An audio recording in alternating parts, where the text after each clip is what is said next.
Hello guys, welcome back to my channel. আজ দেখো আমাদের এখানে কি হয়েছে, জলমগ্ন হয়ে গেছে। আজকে পূর্ণিমার কটালে জল ঢুকে গেছে আমাদের এখানে।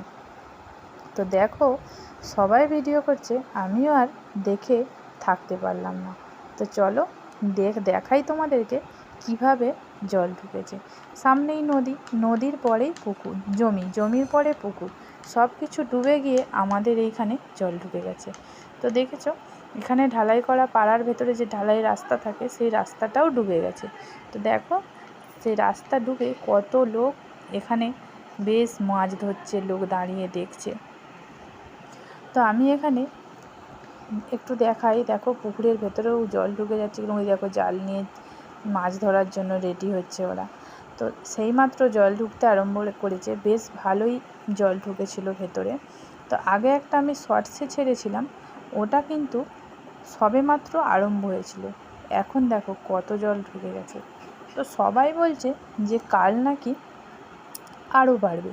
তো দেখা যাক কাল যদি এর থেকে বাড়ে জল, তাহলে তোমাদেরকে আমি আবার আপডেট দেব। তো তোমরা দেখতে থাকো যে আর কতটা জল বাড়ে। তো আমি এখানে এই দিকটাতে দেখো নিয়ে আসলাম, দেখছি এই স্কুলের ছেলেমেয়েরাও দেখতে চলে এসেছে।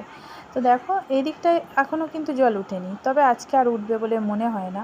এই দিকটা একদম শুকনো, তো এই দিকটা একটু নিচু ছিল, এই দিকটাই জলটা উঠেছে।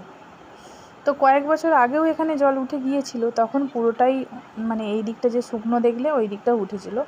তো এবারে এতটা ওঠেনি, এই সামনের যে সামনে পোর্শনটা জলটা উঠেছে।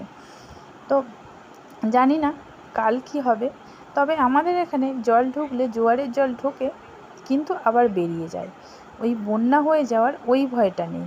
কিন্তু তবুও তো একটা মানুষের টেনশান থেকেই থাকে, তাই না? এই দেখো আমাদের বাড়ির রাস্তা, এইখানে কত জল জমে গেছে দেখো। তো চলো আজকের ভিডিও এই পর্যন্তই। ভালো লাগলে অবশ্যই শেয়ার করো, একটা লাইক করো আর কমেন্ট করো। আজকে আমি এখানেই রাখছি, আবার দেখা হবে কাল নতুন একটা ভিডিও। টাটা।